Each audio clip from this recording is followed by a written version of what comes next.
Binary search tree क्या चीज़ है और इसके अंदर हम जो है एलिमेंट्स को कैसे ऐड करते हैं और इसके अंदर हम वर्किंग कैसे करते हैं। जब हम बाइनरी ट्री की बात करते हैं तो इसकी जो पहली प्रॉपर्टी ये है कि इसका जो भी नोड है, each node can have up to two successor nodes. That means कि हर जो नोड है उसके आगे मैक्सिमम जो है वो दो नोड ही लग सकते हैं। इससे ज़्यादा इसके ऊपर नोड एक नोड के साथ जो है वो अटैच नहीं हो सकते, जो भी सक्सेसर होगा। दूसरी जो जिसकी मेन प्रॉपर्टी ये है कि जो भी सक्सेसर नोड से जो इसके चाइल्ड नोड के साथ जो भी पाथ बनता है वो एक यूनिक पाथ होगा। अगर आप यहाँ पे देखेंगे तो आपको डी एलिमेंट के साथ जो है वो दो पाथ नज़र आ रहे हैं। दैट मीन्स कि ये आपका जो बाइनरी ट्री है ये उसमें फॉल नहीं करता, ये आपका ट्री में फॉल नहीं करेगा, क्योंकि बाइनरी ट्री की खसूसियत ये है कि उसका हर एलिमेंट के साथ एक यूनिक पाथ होगा और हर एक नोड के साथ जो सक्सेसर नोड लग सकते हैं वो सिर्फ दो लग सकते हैं, उससे ज़्यादा अटैच नहीं हो सकते। जब हम इसकी टर्मिनोलॉजीज़ की बात करते हैं तो हमारे पास जो मेन टर्मिनोलॉजीज़ हैं उसमें यह है कि जो सक्सेसर नोड है उसको हम कहते हैं चिल्ड्रन। दैट मीन्स के ए और एफ़ ये दोनों जो नोड्स हैं ये ई के सक्सेसर्स हैं। इसी तरह अगर हम बी और जी की बात करेंगे तो ये ए का सक्सेसर आएगा, डी और आई जो हैं वो एफ़ के सक्सेसर्स में आएंगे। इसी तरह जो प्रेडिसेसर्स हैं नोड के वो पेरेंट कहलवाते हैं। अगर इसी एग्जांपल में वापस जाएं तो बी और जी के लिए जो पेरेंट नोड है वो ए है और डी और आई के लिए एफ़ है। इसी तरह अगर हम ए और एफ़ के केस में बात करेंगे तो जो इन दोनों का पेरेंट नोड है जिससे ये दोनों ओरिजिनेट हो रहे हैं वो इसका ई नोड है। जिस नोड से हमारी वर्किंग स्टार्ट होती है या हमारा ट्री ओरिजिनेट करता है उसको हम जो है वो कहते हैं रूट नोड।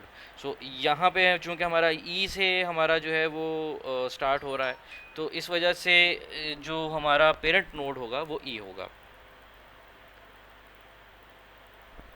इसी तरह जिस नोड के आगे कोई भी चिल्ड्रन अवेलेबल ना हो उसको हम लीफ नोड कहते हैं। दैट मीन्स कि जो लास्ट हमें नज़र आ रहे हैं इन तीनों के आगे हमारे पास मज़ीद कोई भी जो है वो चाइल्ड नोड अवेलेबल नहीं है, तो इसी वजह से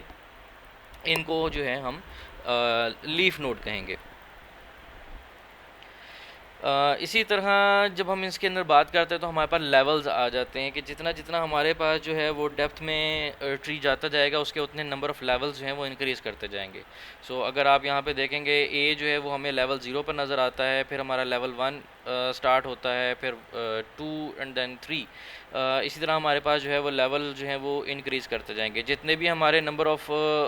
एजेस बनते जाएंगे उतने हमारे नंबर ऑफ़ लेवल्स जो हैं वो हमारे पास इंक्रीज़ करते जाएंगे। अगर हमारे पास जो तमाम के तमाम लीफ हैं वो अगर हमें एक ही लेवल पर नज़र आएँ तो हम उसको जो है वो फुल ट्री कहते हैं कि हमारे पास जो जितने भी हैं वो कंकरेंटली एक हिसाब से हमारे पास जो है वो ग्रोथ कर रहा है।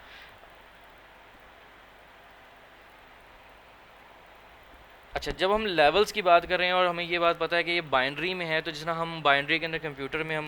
मूव करते हैं 2 रेज़ टू पावर के अंदर, तो जो भी हमारी 2 रेज़ टू पावर n होती है वो हमें वैल्यू बता रही होती है कि कितने नंबर ऑफ़ कॉम्बिनेशंस हमारे पास अवेलेबल हैं। इसी तरह जब हम बाइनरी ट्री की बात करते हैं तो बाइनरी ट्री के अंदर जितने लेवल के ऊपर हम पहुंचेंगे तो वो लेवल जो है वो नंबर जो है वो हमें इंडिकेट कर रहा होगा n की वैल्यू को फॉर दिस केस। जिस तरह हम यहाँ पे लेवल 3 की बात कर रहे हैं तो दैट मीन्स कि हमारे पास मैक्सिमम नंबर ऑफ़ एलिमेंट्स जो इस लेवल पे आ सकते हैं वो 8 होंगे, क्योंकि 2 raise to power 3 will be equal to 8। Maximum number of node जो इस लेवल पे हमारे पास अचीव हो सकते हैं दैट विल बी 8, इससे ज़्यादा अचीव नहीं हो सकते। इसी तरह अगर हम लेवल 2 की बात करें तो 2 raise by 2 is equal to 4, तो यहाँ पे मैक्सिमम जो है वो हमारे पास 4 नोड्स हो सकते हैं। और यहाँ पे आप देखेंगे कि करंटली जो अचीव्ड हैं वो 2 एक से आ गए हैं, और अगर हम यहाँ पे एक और लगा देते हैं नोड तो हमारे पास 4 आएंगे, क्योंकि हमारे पास लेवल 1 के अंदर 2 हैं मैक्सिमम और लेवल 3 के अंदर जाके हम मैक्सिमम 4 ले सकते हैं, क्योंकि हमारे पास हर नोड जो है वो आगे सिर्फ 2 को ओरिजिनेट कर सकता है। सो इसलिए आपकी जो बाइनरी का जो रूल है 2 रेज़ टू पावर वाला, वो यहाँ पे होल्ड करेगा, और आपके पास जो कॉम्बिनेशंस हैं जो हर लेवल पे मैक्सिमम अचीव हो सकते हैं, वो हमारे पास वैल्यू आ जाएगी कि हम कितने जो है वो नोड्स को जनरेट कर सकते हैं। उससे ऊपर जाएगा तो डेफिनेटली आपका जो है वो बाइनरी नोड की कैटेगरी से बाहर निकल जाएगा। इसी तरह जो हमारे पास टोटल नंबर ऑफ़ नोड्स हमारे पास कितने अचीव हो सकते हैं, जिस तरह हमारे पास लेवल 0 था, उसके ऊपर हमारे पास 2 रेज़ टू पावर 0 नोड्स जो हैं वो अचीव हो सकते हैं, दैट मीन्स के 1। इसी तरह 2 रेज़ टू पावर 1 जो है वो लेवल 1 के लिए, तो हमारे पास यहाँ पे आ गए 2 नोड्स आ गए। इसी तरह आप जो है इसको इंक्रीज़ करते जाएँ टिल जो लास्ट लेवल, तो जितने भी नोड्स आएंगे इन तमाम को आप ऐड कर दें, तो जितने आपके पास मैक्सिमम नोड जनरेट हो सकते हैं in your whole tree at a particular level till a particular level, तो वो हमारे पास जो है वो काउंट हमारे पास इस फार्मूले के थ्रू निकल सकता है, जिसको आप ज्योमेट्रिक सीरीज़ के थ्रू भी यूज़ कर सकते हैं। ज्योमेट्रिक सम भी आपका जो बनता है वो यही है कि आपका हर लेवल के ऊपर जितने भी total number of count maximum achievable हैं, हम उन तमाम को ऐड करेंगे, और जो हमारे पास टोटल नंबर ऑफ़ नोड्स हैं वो हमारे पास काउंट जो है वो निकल आएगा फॉर अ बाइनरी ट्री। जब हम इसकी ग्रोथ की बात करते हैं, तो आपका जो टोटल हाइट है वो हमारे पास नंबर ऑफ़ लेवल से हमें निकलेगी। सो दैट मीन्स के जितने हमारे पास लेवल अचीव होते हैं, उसको अगर हम 2 रेज़ टू पावर कर देते हैं, तो हमारे पास टोटल जो नोड्स हैं वो हमारे पास निकल आएंगे, क्योंकि डेफिनेटली हम 0 से स्टार्ट कर रहे हैं। हमारे जो लेवल्स हैं, तो उस वजह से, या नोड्स भी जो हैं वो हमारे 0 से चूँकि स्टार्ट होते हैं, तो अगर हम 8 की बात करें कि हमारे टोटल 8 नोड्स हैं, तो क्योंकि हमारा काउंट जो है वो 0 से स्टार्ट है, तो हमारे पास नंबर आ रहा होता है 7 तक का, तो इस वजह से हम जो है वो +1 करते हैं, ताकि हमारा काउंट जो है वो वापस 8 के ऊपर आ जाए। और नंबर ऑफ़ ऑपरेशंस हमें कितने चाहिए होंगे, या आप कह लें कि इसकी जो है नोड्स के लिए, तो हमारे पास आ जाएगा लॉगरिथमिक ऑफ n, क्योंकि हमारे पास जो फ़ी लेवल हमारे पास जो इंक्रीमेंट आ रही है वो लॉगरिथमिक वैल्यू के अंदर हमारा इंक्रीमेंट हो रहा है। यानी आप देखेंगे 1 then 2 then 4 8 16 32 64, इस तरह हमारा काउंट जो है वो इंक्रीज़ करने जा रहा है। एच हमें क्यों ज़रूरी है? एच हमें इसलिए ज़रूरी है क्योंकि हमें वैल्यू को इंसर्ट करना है, डिलीट करना है, रिट्रीव करना है इन अ ट्री, कि हमें पता होगा कि हम कौन से लेवल के ऊपर जो है वो नोड को इंसर्ट कर रहे हैं, कौन से लेवल से हमने डाटा को जो है वो डिलीट करना है, कौन से लेवल से हमने जो है वो इंसर्शन करनी है किसी भी नोड को या डाटा को। तो इस तमाम चीज़ों के लिए हमें लेवल की इंडिकेशन होना हमारे पास बहुत ज़रूरी है। अगर हम यहाँ पे देखेंगे कि हमारे पास ये जो 3 आपको जो हैं वो ट्रीज़ नज़र आ रहे हैं, बाइनरी ट्रीज़, लेफ़्ट मोस्ट के ऊपर जो आपको ट्री नज़र आ रहा है दैट इज़ अ 4 लेवल। आपको देखें लेवल 0 1 2 एंड 3, तो ये हमारे पास 4 लेवल ट्री मौजूद है। इसी तरह जब हम 5 की तरफ जाते हैं तो 0 1 2 3 एंड 4, ये आपका लेवल 5 जो है वो आपका ट्री मौजूद है। इसी तरह जब आप लेवल 10 की तरफ जाते हैं, तो आपके पास जो लेवल्स मौजूद हैं दैट इज़ 0 1 2 3 4 5 6 7 8 9। अब यहाँ पे अगर आप देखेंगे तो फ़र्क आपको ये महसूस ज़रूर होता है कि आपके पास जो इस वक्त जो हर लेवल के अंदर जो हैं एलिमेंट्स मौजूद हैं वो सिंगल मौजूद हैं। दैट मीन्स कि ये अपने लेवल की मैक्सिमम यूटिलिटी को यूटिलाइज़ नहीं कर रहा, लेकिन ये स्टिल फॉल जो करेगा वो आपके बाइनरी के अंदर ही फॉल करेगा। अच्छा, इसके जब हम बात करें what is the maximum height of the tree, तो आपके पास जो नंबर ऑफ़ मैक्सिमम हाइट है आपके ट्री की विद n नोड्स, वो आपके पास वही होगी जो आपके लिंक लिस्ट की है, क्योंकि डेफिनेटली यहाँ पे आपको तीनों में फ़र्क नज़र आ रहा है कि एलिमेंट्स की तादाद कुछ ज़्यादा फ़र्क नहीं है, लेकिन जो आपका एलिमेंट की ओरिएंटेशन है जो है आपके ट्री के अंदर, वो आपकी जो हाइट है वो उसको वेरी करेगी कि आपकी ओरिएंटेशन किस तरीके से, आप जो है वो कनेक्टिविटी आपके नोड्स की किस तरीके से होती जा रही है। तो अगर हम बात करें कि what is the minimum height of the tree with n nodes, तो वो हमें मिलेगा कि जो हम लॉगरिथमिक फंक्शन है वो n+1 के हिसाब से जो है हमें वो बता रहा होगा कि वो हमारे पास मिनिमम हाइट आएगी। जो भी आपके पास नोड्स हैं वो जो हमारे पास क्वांटम मौजूद है हमारे नोड्स का, उसको जब अगर हम मैक्सिमम यूटिलिटी में लेके जाते हैं, यानी अगर आप लेवल 1 के ऊपर देखेंगे, सॉरी जो आपके पास ए ट्री नज़र आ रहा है, यहाँ पे आप देखेंगे तो आपके ये एलिमेंट्स की तादाद आपके ए बी और सी में कोई फ़र्क नहीं है, लेकिन सी के अंदर चूंकि ओरिएंटेशन चेंज है और जो ए है इसके अंदर जो ओरिएंटेशन ऑफ योर नोड्स है इसको मैक्सिमम प्रॉपर यूजेज में लेके आया गया। यानी आप देखेंगे कि लेवल 0 के अंदर आपको एक एलिमेंट है, लेवल 1 के अंदर 2 एलिमेंट्स हैं, लेवल 3 के अंदर आपको 4 एलिमेंट्स नज़र आ रहे हैं, और उसके बाद आपके जो लेवल 3 है उसके अंदर आपके पास जो है वो ओरिएंटेशन यानी प्रॉपर कनेक्टिविटी होते हुए आपका जो है वो ट्री इंक्रीज़ कर रहा है। सो आपको यहाँ पर नज़र आएगा कि जो मिनिमम आपका जो हाइट हो सकती है वो आपकी जो काउंट ऑफ नोड्स है उसके मुताबिक होगी, जबकि अगर आप उसकी मैक्सिमम हाइट की तरफ जाते हैं तो वो आपकी वेरी कर सकती है कि आपकी कनेक्टिविटी किस तरीके से हो रही है नोड्स की। अब जब हम बात करते हैं कि हमें एक बाइनरी ट्री है उसके अंदर अगर हमें सर्चिंग करनी है कि हमने एक पर्टिकुलर वैल्यू को देखना है तो हम उसको कैसे चेक कर सकते हैं। तो इसको चेक करने का तरीक़ेकार ये है, फर्स्ट आप स्टार्ट करेंगे रूट वैल्यू से और उसके बाद देखेंगे search the tree level by level. आप इसके अंदर लेवल बाय लेवल आप मूव करेंगे फॉरवर्ड, यानी आप पहले लेवल 0 में जाएंगे, फिर लेवल 1 में जाएंगे, फिर लेवल 2 में जाएंगे, लेवल 3 में जाएंगे, अनटिल और अनलेस आपकी वैल्यू जो है जो आप डिज़ायर कर रहे हैं और वो आपकी जो है वो ट्री में मौजूद है तो वो आपको अचीव हो जाए।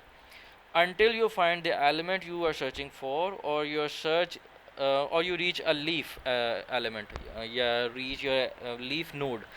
लीफ नोड तक पहुंचने का मतलब है कि आपके पास या तो वैल्यू लीफ नोड पर मौजूद है या फिर दूसरी कैटेगरी आपके पास ये हो सकती है कि आपके पास जो वैल्यू आप सर्च कर रहे थे वो आप लीफ नोड पर पहुंचने के बावजूद आपको अभी तक अवेलेबल नहीं हुई। सो दैट मीन्स कि बाइनरी ट्री के अंदर जो आप वैल्यू सर्च कर रहे हैं वो अवेलेबल नहीं है।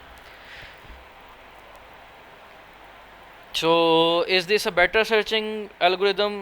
Definitely no. अगर आप खाली आप सिंपल सर्चिंग के लेवल पर रखते हैं कि आप एक एक लेवल के ऊपर जो है वो सर्चिंग करना शुरू करें, इससे आपकी जो वर्किंग है वो बहुत ज़्यादा जो है बढ़ जाए, क्योंकि आपको अगर आप यहाँ पे देखेंगे तो आपको सिर्फ वैल्यूज़ हैं वो स्कैटर्ड फॉर्म में नज़र आ रही हैं, जो आपको इमेज सामने नज़र आ रहा है। एक के बाद दूसरी वैल्यू जो है वो एक तरतीब में नहीं है। अगर ये तरतीब में नहीं होगी तो आपको जो है वो सर्चिंग करना जो है वो मुश्किल होता जाएगा। जब हम बाइनरी सर्च ट्रीज़ की बात करते हैं तो वैल्यू को स्टोर करने का तरीक़ेकार हमारे पास ये है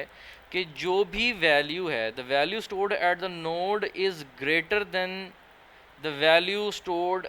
at its left child and less than the value stored at its right child. आपने जो भी वैल्यू नोड पर स्टोर करनी है उस वो आपकी ग्रेटर वैल्यू होनी चाहिए लेफ़्ट साइड के सब ट्री के वैल्यू से, और राइट साइड के जो सब ट्री है उससे कम होनी चाहिए। सो दैट मीन्स कि अगर आपका एक नोड है, आपकी वैल्यू 4 है, तो आपको यहाँ पे नज़र आएगा कि ये जो 4 है ये आपके लेफ़्ट जो सब ट्री है इसमें आपको ये जो है वो इससे बड़ी वैल्यू नज़र आ रही है, जबकि जो ये 4 वैल्यू है ये आपके राइट साइड के जो वैल्यू है आपकी नोड्स की उससे ये स्मॉलर वैल्यू है। अच्छा, अब हम बात करें कि बाइनरी सर्च ट्री के अंदर जो है, जिसे हमने पहले भी थोड़ी देर पहले बात की कि हमारे पास जो बाइनरी सर्च ट्रीज़ हैं उसके अंदर हम इस तरीके से उसको अरेंज करेंगे कि जो आपका रूट नोड होगा और उस जो भी रूट नोड होगा एट अ पर्टिकुलर पॉइंट, और अगर हम बात कर रहे हैं कि किसी भी नोड एलिमेंट के ऊपर जो उसका लेफ़्ट साइड की जो सब ट्री है वो उसका जो एलिमेंट है वो आपका इस वैल्यू से यानी मैं आपको दिखा देता हूँ, the value stored at the root of subtree is greater than the value in its left side and less than the value in its right side. So that means कि ये जो आपकी ई वैल्यू होगी वो right side के sub tree से छोटी होगी जबकि लेफ़्ट साइड के सब ट्री से बड़ी होगी। सो अब हम यहाँ पे सवाल ये उठता है कि what is the smallest element, आपके ट्री के अंदर जो स्मॉलेस्ट एलिमेंट होगा वो कहाँ पर मौजूद होगा। So the answer is left most element जो है वो आपका जो है वो स्मॉलेस्ट वैल्यू होगी। और what is the largest element, तो आपका राइट मोस्ट एलिमेंट जो है वो आपका जो है वो सबसे लार्जेस्ट एलिमेंट होगा ऑफ योर होल ट्री। जबकि अब हम इसको देखते हैं कि इसकी सर्चिंग किस तरीके से करेंगे। सो आपकी सर्चिंग का तरीक़ेकार ये होगा कि आपने रूट से आपने स्टार्ट किया है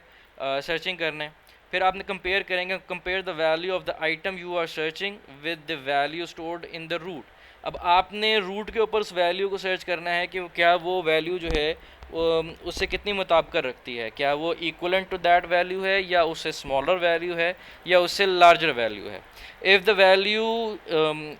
if the values are equal then the items is found, otherwise if it is in a leaf node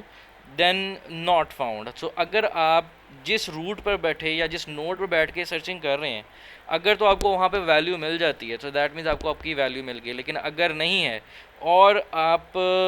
जिस नोड के ऊपर सर्चिंग कर रहे थे, लेट्स से वो नोड ये बी है और यहाँ पे बैठ के आप सर्चिंग कर रहे हैं जिसका आगे मज़ीद कोई चाइल्ड मौजूद नहीं है, सो दैट मीन्स कि आप लीफ नोड पर मौजूद हैं और यहाँ पे अगर आप सर्चिंग कर रहे हैं और यहाँ पे भी आपको वैल्यू नहीं मिल रही, तो इसका मतलब ये है कि आपको वैल्यू जो है वो ट्री के अंदर एग्जिस्ट नहीं करती। Next one is if it is less than the value stored at the root then search the left subtree।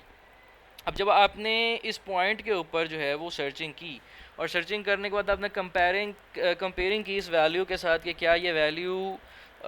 Equivalent है या नहीं है। अगर इक्वलेंट होती तो आपने डेफिनेटली आपको पिछले पॉइंट के अंदर उसका रिज़ल्ट मिल गया।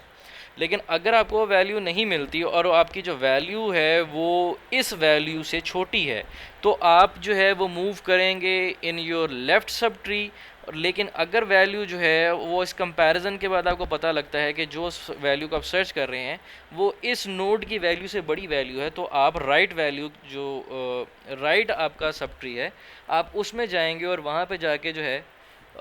उसको सर्च करेंगे। इसी तरह ये आपका जो स्टेप्स हैं ये कंटिन्यू करते जाएंगे। जिस तरह अगर आप ई से आप एच की तरफ आए हैं, आपकी वैल्यू बड़ी थी, आप एच पर आए, आपने देखा वैल्यू यहाँ पे आपको मिली या नहीं, यहाँ पे आप फिर वही चीज़ कंटिन्यू करेंगे कि क्या वैल्यू जो है जो आप सर्च कर रहे हैं वो एच से बड़ी है या वो छोटी है। अगर वो एच से बड़ी है तो आप इसके राइट साइड पर मूव करेंगे, अगर वो इससे स्मॉलर है तो आप इससे लेफ़्ट साइड पर मूव करेंगे। और इसी तरह फिर आप कंटिन्यू करेंगे कि आप वैल्यू को चेक करेंगे कि क्या वैल्यू जो है वो आपकी वैल्यू इस पर्टिकुलर नोड की वैल्यू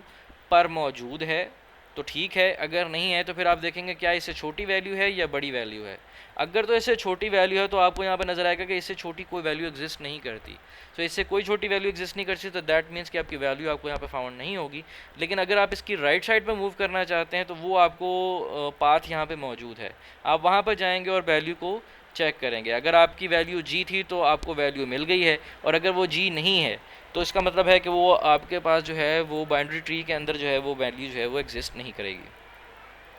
सो क्या ये पैटर्न जो है वो आपका बेहतर है सर्चिंग के लिए, तो इसके अंदर डेफिनेटली आपकी वैल्यू जो सर्चिंग है वो बेहतर है। उसकी वजह ये है कि आपका नंबर ऑफ़ इंस्टेंसेस जो आपको रिक्वायर्ड हैं सर्चिंग के लिए वो आपके लॉगरिथमिक वैल्यू के अंदर जो है वो वैल्यू कम हो जाती है, क्योंकि अब आप एक एक नोड को इंडिविजुअली चेक नहीं कर रहे। जब आपने ई के ऊपर सर्चिंग की और आपने उसको डिस्कार्ड किया कि वैल्यू जो है वो ई से बड़ी है या छोटी है और हम राइट साइड पर मूव किया, तो हमने ऑलमोस्ट हाफ जो हमारा ट्री था उसको हमने डिस्कार्ड कर दिया है, क्योंकि वहाँ पे वो वैल्यू एग्जिस्ट नहीं करती, क्योंकि वो वैल्यू ऑलरेडी ई से बड़ी है। तो हम उसको राइट साइड पर देखेंगे और हाफ वैल्यू को हम डिस्कार्ड कर देंगे। इसी तरह जब हमने एच के ऊपर गए और हमने जाके चेक किया कि हमें लेफ़्ट साइड पर जाना चाहिए या राइट साइड पर जाना चाहिए और हम लेफ़्ट साइड पर मूव किए, तो हमने एच के ऊपर भी मौजूद हाफ ट्री जो है उसको हमने डिस्कार्ड कर दिया और हम रिमेनिंग हाफ के ऊपर मूव किए हैं। सो आप यहाँ पे देख सकते हैं कि आपका जो सर्चिंग पैटर्न है वो बड़ा एफिशिएंट वे के अंदर जो है वो डिक्रीज़ कर रहा है, और जो हमारे पास रिमेनिंग नोड्स होती हैं उसको डिवाइड कर रहा है कि जिनको उसको सर्च करना चाहिए और जिनको सर्च नहीं करना चाहिए। सो जब आप इसको कैसे करते हैं, आपने कोई वैल्यू रिट्रीव करनी है, लेट से आप कंपेयर कर रहे हैं, आपको वैल्यू रिट्रीव करनी है 18, तो आप इसको कैसे करेंगे? आप एक करंट नोड के ऊपर मौजूद हैं विच इज़ एट 17। अब आप यहाँ पे आप कंपेयर करते हैं वैल्यू को, तो क्या 17 आपकी 18 से छोटी वैल्यू है या बड़ी वैल्यू है? तो आपको पता लगेगा कि 17 18 से छोटी है, सो दैट मीन्स मैं इस साइड के जो ट्री है उसको तो मैं डिस्कार्ड कर दूंगा, मुझे यहाँ पे वैल्यू नहीं मिलेगी और मुझे राइट साइड पर मूव करना चाहिए। सो जब मैं राइट साइड पर मूव करूँगा तो मेरा ये वाला ट्री का जो पोर्शन है वो डिस्कार्डेड हो गया है, और अब मैं इस पॉइंट पर आके सर्चिंग कर रहा हूँ कि क्या मेरे पास वैल्यू जो है वो यहाँ पर मौजूद है या नहीं। तो जब आप कंपेयर करेंगे तो आपको नज़र आएगा कि करंट नोड के ऊपर जो वैल्यू है विच इज़ 20, वो 18 से बड़ी वैल्यू है। सो दैट मीन्स कि मुझे राइट साइड पर नहीं जाना, मुझे अपने लेफ़्ट साइड पर मूव करना है। सो मैं यहाँ से लेफ़्ट साइड पर मूव करूँगा और यहाँ पे मुझे मेरी वैल्यू जो है वो अचीव हो जाती है। इसी तरह जब हम इंसर्शन की बात कर रहे हो कि हमें कोई वैल्यू इंसर्ट करनी है, तो लेट्स सी हमारे पास एक ट्री मौजूद है और हमें एक वैल्यू इंसर्ट करनी है 5। तो जब आप वैल्यू 5 को इंसर्ट करेंगे, चूँकि हमारे पास ट्री के अंदर ऑलरेडी कोई वैल्यू मौजूद नहीं है, तो हमारी पहली वैल्यू चूँकि इंसर्ट हो रही है वो डायरेक्टली वैल्यू हमारे पास इंसर्ट हो जाएगी ट्री के ऊपर। अब जो नेक्स्ट वैल्यू आएगी, लेट्स से कि वो वैल्यू है 9, तो हम देखेंगे कि हम इसकी वैल्यू को कहाँ पे इंसर्ट करें। तो आप देखेंगे कि ये 9 जो है वो आपकी जो नोड वैल्यू है उससे बड़ी वैल्यू है, तो आप इसके राइट साइड पर जो है उसकी वैल्यू को जो है वो इंसर्ट करेंगे। जो अपने नेक्स्ट वैल्यू आपके पास आई विच इज़ 7, तो आप यहाँ पे देखते हैं कि क्या 7 5 से बड़ी है या छोटी। तो 7 आपको नज़र आएगा कि वो 5 से बड़ी है, लेकिन वो 9 से छोटी है। सो इसलिए आपने 5 से बड़ी वैल्यू साइड पर लेके गए और 9 से छोटी वाली साइड पर आप इसको लेके गए हैं। इसी तरह जब आपके पास एक और वैल्यू आए विच इज़ 3, तो आप देखेंगे कि 3 चूँकि 5 से स्मॉलर वैल्यू है, तो आपने उसको लेफ़्ट साइड के ऊपर जो है वो इंसर्ट करवाया है। इसी ने जब आपको 8 वैल्यू आई है, तो आपको नज़र आएगा कि 8 वैल्यू जो है वो 5 से बड़ी है, 9 से छोटी है, 7 से बड़ी है, तो इसलिए आपने उसको 7 के राइट साइड पे इंसर्ट करवाया। और इसी तरीके से अगर हम इसकी ग्रोथ को मज़ीद आगे मूव करवाते देखें, तो हम 12 को करवा रहे हैं, तो 12 आपको नज़र आएगा कि 5 से बड़ी है, 9 से भी बड़ी है, तो हमने 9 के राइट साइड पे उसको जो है वो इंसर्ट करवा दिया। अब मैं बीच में स्किप करता हूँ और जाता हूँ लास्ट वैल्यू के ऊपर, लेट से 20। तो जब हमने 20 को इंसर्ट करवाना है तो हम देखेंगे कि क्या 25 से बड़ा है? यस। 9 से भी बड़ा है? यस। 12 से भी बड़ा है? यस। तो हम इसके आगे कोई नोड होता है तो उसको चेक करते हैं, चूँकि इससे आगे कोई नोड नहीं है तो इसके राइट पे हमने इसकी वैल्यू को इंसर्ट करवा दिया। सो क्या ऑर्डर मैटर करता है कि जिस ऑर्डर के अंदर आप वैल्यूज़ को इंसर्ट करवाते जा रहे हैं? डेफिनेटली मैटर करेगा, क्योंकि अगर मैं यहाँ पे रिपीट करूँ पिछली स्लाइड पे, तो आपकी बहुत सारी आपको शायद वैल्यूज़ नज़र आएंगी कि हम इसको रीअरेंज कर सकते थे। अगर आपके 7 वैल्यू जो है वो पहले आ जाती तो आपके ट्री की ओरिएंटेशन चेंज हो जाती, और 9 अगर बाद में होती तो ओरिएंटेशन चेंज होती। इसी तरह अगर मैं 3 को बाद में इंसर्ट करवाता और 4 को पहले इंसर्ट करवाता तो मेरी ट्री की ओरिएंटेशन फिर चेंज हो जानी थी। सो आपका ऑर्डर जो है वो मैटर करता है, जिस ऑर्डर में आपकी वैल्यू जो है वो आपके पास आ रही है। आप अगर पहली एग्जांपल इसके अंदर देखेंगे विच इज़ ए, तो आपको नज़र आता है कि नंबर ऑफ़ जो लेवल्स हैं इसमें आपको मिनिमम अचीव होते हैं। सो दैट मीन्स के लेवल 0, 1 एंड 2, आपने 3 लेवल्स के अंदर जो है उन तमाम वैल्यूज़ को जो है वो इंसर्ट करवा दिया है। और जितना आपका ये इस वे के अंदर मौजूद होगा उतनी आपको मिनिमम सर्चिंग्स रिक्वायर्ड होंगी अपने वैल्यू को सर्च आउट करने के लिए। जबकि अगर आप सी वैल्यू को देखते हैं तो इसके अंदर आपका जो ओरिएंटेशन है वो आपको सिंगल साइड पर आपको लेके जा रहा है। सो दैट मीन्स कि अगर मुझे जी को रिट्रीव करना है तो मुझे इन तमाम नोड्स से गुजर के आना पड़ेगा और मैं किसी को भी बाईपास नहीं कर सकता। जबकि ए के अंदर मैं अगर जी को अचीव करना चाहता हूँ तो मुझे जो एलिमेंट सर्च करने पड़ेंगे या नंबर ऑफ़ ऑपरेशंस परफॉर्म करने पड़ेंगे वो 3 होंगे, 1, 2 और 3। जबकि हम एग्जांपल 2 के अंदर मुझे जी तक जाना है तो यहाँ पे भी तकरीबन जो है आपको 3 ऑपरेशन लग सकते हैं, लेकिन किसी और एलिमेंट के पास मुझे जाना पड़ेगा तो शायद मुझे नंबर ऑफ़ ऑपरेशन ज़्यादा चाहिए होंगे। सो दैट मीन्स कि अगर आप यहाँ पे ई को देखेंगे तो मुझे अगर ई को अचीव करना है तो एग्जांपल 1 के अंदर मुझे 1, 2 और 3 ही ऑपरेशन रिक्वायर्ड हैं ई तक पहुँचने के लिए, जबकि एग्जांपल 2 के अंदर मुझे ई तक पहुँचने के लिए 1, 2, 3, 4 और 5 ऑपरेशंस रिक्वायर्ड हैं। जबकि अगर मैं सी एग्जांपल की बात करूं तो 1, 2, 3, 4 और 5 ऑपरेशंस रिक्वायर्ड हैं मुझे ई तक पहुंचने के लिए, जबकि 7 ऑपरेशंस मुझे रिक्वायर्ड हैं जी तक पहुंचने के लिए। तो मुझे आपकी जो ओरिएंटेशन है आपकी ट्री की, कि जिस ओरिएंटेशन में आप वैल्यूज़ को इंसर्ट करवा रहे हैं बाइनरी के अंदर, ये बहुत मैटर करेगा कि वो आपकी ट्री की ओरिएंटेशन को चेंज कर देगा।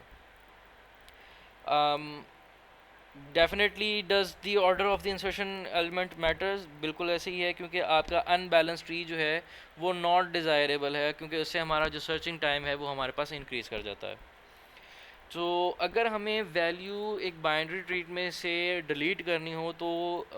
हमें क्या करना पड़ेगा? First find the item and then deleted. ये तो बात तो बहुत आसान है कि हमने उसको वैल्यू को डिलीट कर दिया, लेकिन जो यहाँ पे सवाल उठ जाएंगे वो ये है कि वो वैल्यू जो डिलीट होगी और वो ट्री के अंदर मौजूद है, अगर तो वो value at the end of the tree हो तो फिर तो कोई मसला नहीं होता कि आपकी वैल्यू जो है वो डिलीट हो गई। लेकिन अगर आपकी वैल्यू जो है वो विद इन द ट्री मौजूद है और किसी सेंटर पॉइंट पर मौजूद है, तो फिर आपको उसकी वैल्यू को रिप्लेस करना पड़ेगा किसी और वैल्यू से, क्योंकि डेफिनेटली वो जो नोड मौजूद है, आप उस नोड को अगर डायरेक्टली एंड कर देते हैं तो उससे नीचे जो रिमेनिंग ट्री है जो उस नोड से नीचे चल रहा था उसका क्या होगा। तो उसके सोल्यूशन के लिए भी हम देखते हैं कि आगे क्या चीज़ होगा। Binary search tree property must be preserved. आपको जब भी डिलीशन करनी है तो जो आपकी जो रूल्स आपने प्रॉपर्टीज़ जो शुरू में हमने देखी थी वो जो है वो प्रॉपर्टीज़ होल्ड रहनी चाहिए। तो हमारे पास जो 3 केसेस हमारे पास राइज करते हैं फॉर डिलीशन ऑफ जो है नोड, उसमें है कि अगर तो आप लीफ को जो है वो डिलीट करते हैं। दूसरी चीज़ ये है कि deleting a node with only one child, जिसका सिर्फ एक चाइल्ड मौजूद हो, उसको अगर हमें डिलीट करना हो तो हम कैसे करेंगे। या फिर आपके पास मौजूद हो कि जो नंबर ऑफ़ चाइल्ड हैं वो उसके पास जो है वो मोर देन 1 हो, 2 चाइल्ड्स हमारे पास मौजूद होते हैं। तो हम सबसे पहले पहला केस देखते हैं जिसमें हमारे पास जो डिलीट होने वाली आइटम है that is your is present at the leaf. अगर आप यहाँ पर देखेंगे तो आपको इस ट्री के अंदर जो आइटम है जिसको हम डिलीट करने जा रहे हैं दैट इज़ जी, ये मौजूद है आपके बिल्कुल at the end of the tree. तो इसको डिलीट करने में आपको कोई भी प्रॉब्लम नहीं है, आप इसको डायरेक्टली डिलीट कर सकते हैं, आपके पूरे लीफ के ऊपर जो ट्री है उस पर कोई भी इम्पैक्ट नहीं आता। जबकि हम जब बात करते हैं कि हमारे पास जब हमने इसको डिलीट करना है वो एक चाइल्ड को कंटेन करता है, सो दैट मीन्स अगर हम इस आर को डिलीट कर रहे हैं जिसके आगे ये चाइल्ड मौजूद है, तो उसको हम जब इस नोड को हम डिलीट करेंगे तो हम z को प्रोमोट कर देंगे इस अपर नोड के ऊपर या इस लेवल के ऊपर जो है। तो जब हम इसको प्रोमोट करेंगे तो r जो है हमारे पास से निकल जाएगा और z जो है वो इसकी प्लेस ले लेगा। लेकिन जब हम बात करते हैं कि हमारे पास जो हैं वो 2 चिल्ड्रन मौजूद हैं एक, यानी हमारे पास जिस लेवल पर मौजूद हैं इसके आगे मज़ीद मल्टीपल लेवल्स हमारे पास मौजूद हैं जो ट्री जो है हमारा एग्जिस्ट करता है। सो अगर हम यहाँ पे बात कर रहे हो कि हमने जो एलिमेंट डिलीट करना है वो क्यू है, तो इसको रिप्लेस कैसे करेंगे। तो जब हम इस क्यू को डिलीट करेंगे तो हमारा जो लेफ़्ट साइड का ट्री है इसका राइट मोस्ट एलिमेंट जो है हम उसको यहाँ पे आके रिप्लेस करेंगे। अब इसको हमने यहाँ पे लाके क्यों रिप्लेस किया है, क्योंकि ये एलिमेंट जो है वो इसके मोस्ट नियरेस्ट है। अगर आप देखेंगे तो लेफ़्ट साइड का जो ट्री है इसका राइट मोस्ट एलिमेंट जो है वो नियरेस्ट टू क्यू होगा वैल्यू में, इससे जस्ट छोटा होगा, लेकिन जो आपका एलिमेंट है जिसको आपने डिलीट किया है यहाँ से, इसका जो सब ट्री है लेफ़्ट मोस्ट, इसका जो राइट मोस्ट एलिमेंट है जो इसका नज़र आपको आता है यहाँ पे P, ये इसका नियरेस्ट वैल्यू है from your smaller side. Right side पे जो है वो आपका जो है, अगर हम इसी तरीके से बात करें, जो लेफ़्ट साइड है इसका राइट मोस्ट एलिमेंट जो है वो इसको अचीव करेगा, जबकि अगर आप देखेंगे राइट साइड का जो ट्री है इसका जो लेफ़्ट मोस्ट एलिमेंट है वो भी इसके नियरेस्ट अबाउट में आता है। लेकिन चूंकि हम स्मॉलेस्ट एलिमेंट को उठा रहे हैं इस साइड पे, क्योंकि ये एलिमेंट जो है ये इसकी वजह से आपका ट्री डिस्टर्ब नहीं होगा। इसकी एलिमेंट ये वाला जो है ये आपका ये इस वैल्यू से बड़ा ही है, क्योंकि अगर आप यहाँ पे देखेंगे तो यही चीज़ आपकी प्रॉपर्टी जो है वो एल के ऊपर भी होल्ड करती है कि इसका जो राइट एलिमेंट है वो इससे बड़ा है। सो अगर आप पी को ला के यहाँ पे प्लेस करते हैं तो इससे आपकी जो ओरिएंटेशन है आपकी ट्री की वो डिस्टर्ब नहीं होती, तो इस वजह से फिर हम जो है उसको जो है यहाँ पे रिप्लेस करेंगे। सबसे पहले इसके अंदर आप क्या करेंगे, जो आपने स्टेप्स फॉलो करने हैं, find the predecessor that is the right most node in the left subtree. आप इसका जो है वो लेफ्ट ट्री सब ट्री का राइट मोस्ट आप उठाएंगे। Replace the data of the node to be deleted with the predecessor data, delete the predecessor node. अब यहाँ पे आप जो है वो जो डाटा है उसको यहाँ पे लाके आप इसको रिप्लेस कर देंगे। अगर आपने ट्रेवर्स करना हो विद इन दी ट्री तो आपके पास तीन मेनली वेज मौजूद हैं जिसके थ्रू आप जो है विद इन द ट्री जो है वो इसको ट्रेवर्स कर सकते हैं। One is your in order traversing, second one is your post order, and third one is your pre order traversing. In order traversing में ये है कि आप सबसे पहले जो है विज़िट करेंगे लेफ़्ट साइड की ट्री को। सबसे पहले आप ए ई और एच को आप ट्रेवर्सिंग को चेक करेंगे अगर आपने कोई डाटा जो है वो देखना है, मूव करना है। उसके बाद आप जो है वो इसकी जो रूट नोड है उसको देखेंगे, और इसके बाद आप इसके राइट साइड के नोड को देखेंगे। ये आपकी जो वे ऑफ ट्रेवर्सिंग कहलाती है, ये आपकी कहलाती है इन ऑर्डर ट्रेवर्सिंग। जो इसके बाद आपके पास जो दूसरा है, इसके नाम करते क्या हैं, visit the node in the left subtree, then visit the root of the tree, and then visit the node in the right sub tree. So that means कि आप पहले लेफ़्ट साइड पर जाएंगे, फिर सेंटर में move करेंगे, और फिर इसके बाद आप राइट साइड पे मूव करेंगे। और ये आपका जो होल्ड करेगा, ये आप इसके अंदर भी, चूँकि सब ट्री के अंदर मज़ीद सब ट्रीज़ बनते जा रहे हैं, तो इसी तरीके से आप जो है वो इसको सब डिवाइड करते जाएंगे, इस रूल को आप मज़ीद इसके अंदर जो है वो डिवाइड करते जाएँ। इसी तरह आपके पास जो मौजूद है that is your pre order traversing. Pre order traversing के अंदर जो है सबसे पहले आप जो है उसके जो रूट है उसको पहले आप सर्च करते हैं। उसके बाद आप जो लेफ़्ट सब ट्री है उसके रूट को, और उसके लेफ़्ट, और उसके फिर आप राइट साइड पर मूव करेंगे। इसी तरह आप जो राइट सब ट्री है फिर उसके ऊपर आप मूव करेंगे, लेकिन तरीक़ेकार फिर वही है कि आप पहले उसके रूट नोड को पकड़ेंगे, फिर उसके लेफ़्ट नोड को, और उसके बाद आप उसके राइट नोड को जो है वो चेक करेंगे। Visit the root of the tree first, then visit the node in the left sub tree, and then visit the node in the right sub tree. So ये आपका जो है वो प्री ऑर्डर ट्रेवर्सिंग का तरीक़ेकार है। इसी तरह जो हमारे पास पोस्ट ऑर्डर वे है उसका हम क्या करते हैं, सबसे पहले हम लेफ़्ट सब ट्री को उठाएंगे और स्टार्ट करेंगे from left side, then right side, and then its root. और इसी तरह फिर हम जो है उसकी राइट साइड पर जाएंगे, उसकी राइट साइड का जो सब ट्री है उसके अंदर उसका लेफ़्ट एलिमेंट, फिर राइट एलिमेंट, और उसके बाद उसका जो रूट नोड है उसके ऊपर जो है फिर हम जो है उसको चेक करेंगे, और उसके बाद हम जो है उसके रूट नोड की तरफ जाएंगे। यानी हमारा तरीक़ेकार ये है कि हम पहले लेफ़्ट चेक करेंगे, फिर राइट चेक करेंगे, और उसके बाद हम मिडल जो है वो चेक करेंगे। So visit the node in the left subtree first, then in the right subtree, and then on the root node of the tree. So ये आपका तरीक़ेकार है for your post order. इस एग्जांपल के through आप देख सकते हैं कि आपकी जो है वो तरीक़ेकार क्या है आपकी सर्चिंग का, कि अगर आप इन ऑर्डर को आप चेक करते हैं तो पहले आप जाएंगे बी पे, फिर हम जाएंगे एफ़ पे, फिर हम जाएंगे जी पे, फिर एच के ऊपर, और उसके बाद ये हमारा जो है लेफ़्ट साइड का जो ट्री है वो अब एंड हो गया। उसके बाद हम चेक करेंगे पी के ऊपर, क्योंकि ये हमारा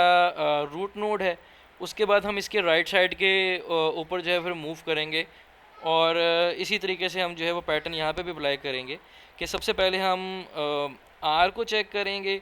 फिर एस को चेक करेंगे, फिर उसके बाद हम टी को चेक करेंगे, उसके बाद हम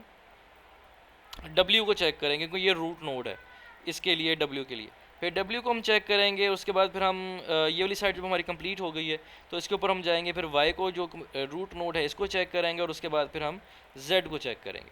और इसी तरह आप जो है ये पैटर्न आप चेक कर सकते हैं कि आपका जो है वो प्री ऑर्डर जो है वो इस ट्रूट को ट्री को कैसे चेक करेगा, और इसी तरीके से आप पोस्ट ऑर्डर जो है ट्री ट्रेवर्सिंग कैसे करेंगे। अगर हमने अगर हम इन ऑर्डर यूज़ करते हैं तो, और हम अपने नोट्स को प्रिंट करवाना चाहते हैं तो हमारा जो प्रिंटिंग वे है वो किस तरीके से होगा। सबसे पहले वही है हमारे पास इन ऑर्डर के तरीक़ेकार ये है कि हम सबसे पहले लेफ़्ट को प्रिंट करेंगे, उसके बाद हम जो है आपका जो रूट नोड है उसको प्रिंट करेंगे, और उसके बाद जो है हमारा राइट साइड की जो प्रिंटिंग है हम उसको फुलफ़िल करेंगे। जब आप इसको लेफ़्ट साइड की प्रिंटिंग देते हैं तो इसके अंदर और इन ऑर्डर का ही तरीक़ेकार लगेगा। तो इन ऑर्डर का तरीक़ेकार यही है कि आप पहले लेफ़्ट नोड को जो है वो करते हैं, फिर सेंटर नोड को आप प्रिंट करते हैं, और उसके बाद जो है आपका राइट नोड प्रिंट होता है। जब आपकी ये वाली प्रिंटिंग हो गई है तो आपकी लेफ़्ट साइड का जो भी सब ट्री है वो एंड हो गया है। तो आपका जो आप मेजर पिक्चर में देखते हैं, अब आपकी लेफ़्ट आपका जो सब ट्री है वो कंप्लीट होगा, फिर आपका सेंटर ट्री ने यानी आपका जो रूट नोड है उसने प्रिंट होना है, विच इज़ योर एम, आपकी ये प्रिंटिंग होगी, और आप इसके राइट साइड के सब ट्री की तरफ मूव करेंगे। जब आप राइट साइड के सब ट्री की तरफ मूव करेंगे तो तरीक़ेकार इन ऑर्डर का फिर यहाँ पे भी वही लगेगा कि आप सबसे पहले जो है वो लेफ़्ट नोड को प्रिंट करेंगे, उसके बाद आप सेंटर नोड को प्रिंट करेंगे, और उसके बाद आप इसके राइट साइड के नोड की तरफ आप मूव करेंगे। सो ये तरीक़ेकार आपका जो इन ऑर्डर का है, ये एग्जांपल देने के लिए, समझाने के लिए तरीक़ेकार था कि आपकी प्रिंटिंग हो, ट्रेवर्सिंग हो, सर्चिंग हो, अगर आप इन ऑर्डर में जा रहे हैं तो उसका वर्किंग वे किस तरीके से है। और इसी तरीके से आपकी जो